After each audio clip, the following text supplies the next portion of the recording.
Mantan Gubernur DKI Jakarta Anies Baswedan mengungkapkan ideologi menjadi salah satu isi pembicaraan saat bertemu DPD PDI Perjuangan (PDIP) pada Sabtu, tanggal 24 Agustus tahun 2024.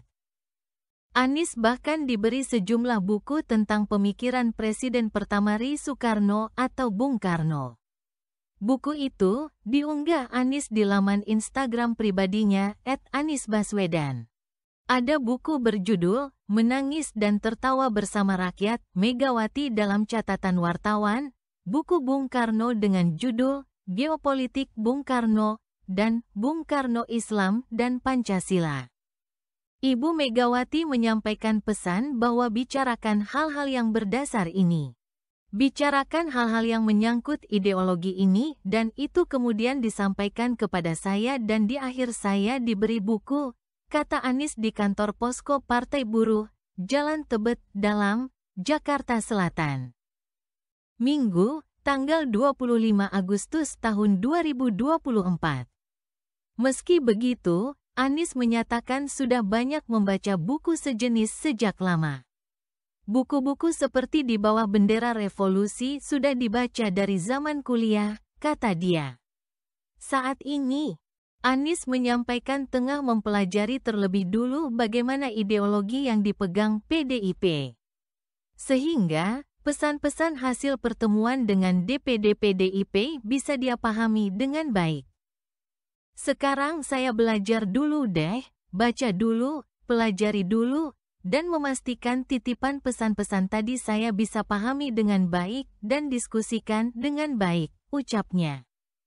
Kendati hubungan dengan PDIP kian mesra, Anies mengaku masih menunggu bagaimana hasil keputusan dari Ketum PDIP Megawati Soekarnoputri terkait direstui atau tidak untuk melaju ke Pilkada Jakarta 2024. Saya mengikuti proses. Kita tunggu saja sampai teman-teman di PDI Perjuangan menyampaikan kepada saya. Tentu semuanya menunggu arahan dari Ibu Ketua Umum, Ibu Megawati. Saya menunggu, kata Anies. Lebih lanjut, Anies juga belum dapat membeberkan secara lugas mengenai kemungkinannya bergabung menjadi kader dari partai berlogo kepala banteng tersebut. Pokoknya kita lihat perjalanan nanti, ucap Anies. Ketua DPP PDI Perjuangan, PDIP, Ahmad Basarah menilai, partainya dengan Anies Baswedan dipertemukan karena memiliki nasib yang sama. Yakni, dikucilkan dan dieliminasi dari panggung politik. Yang pasti Mas Anies dan PDIP dipertemukan oleh satu persamaan nasib, diperlakukan untuk dieliminasi dari panggung politik, dikucilkan dan lain sebagainya.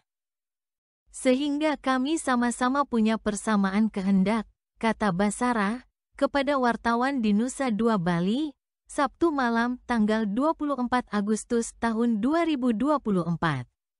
Terlebih, kata Basarah, kesamaan yang dimiliki antara Anies dengan PDIP adalah menjadi antitesis dari upaya oligarki politik. Sehingga, persamaan itulah yang menjadi landasan PDIP dan Anies bertemu. Kehendak untuk menjadi antitesis dari upaya politik untuk membuat satu keseragaman politik dalam satu sistem oligarki politik. Kesamaan itulah yang hari ini mempertemukan Mas Anies dengan PDIP, ujar dia. Kendati demikian, perihal apakah PDIP akan mengusung Anies atau tidak di Pilgub Jakarta, Basarah menekankan hal itu menjadi kewenangan Ketua Umum PDIP Megawati Soekarnoputri untuk memutuskan. Kita tunggu nanti bagaimana keputusan akhir Ibu Megawati Soekarnoputri untuk menentukan siapa calon gubernur dan calon wakil gubernur yang akan diusung oleh PDI Perjuangan, imbuh Basarah. Basarah juga menjawab pernyataan Ketua Umum PDIP Megawati soal Anies Baswedan harus menjadi kader PDIP jika ingin diusung di Pilkada Jakarta. Ia menilai, hal tersebut tidak menjadi tolak ukur untuk maju di Pilkada Jakarta. Sebab, Yang sudah menjadi kader saja bisa berkhianat. Sebenarnya ukurannya bukan menjadi atau tidak menjadi kader PDIP. Karena yang menjadi kader PDIP saja bisa berkhianat, kata Basarah. Terima kasih telah menonton. Jangan lupa like, komen, dan subscribe.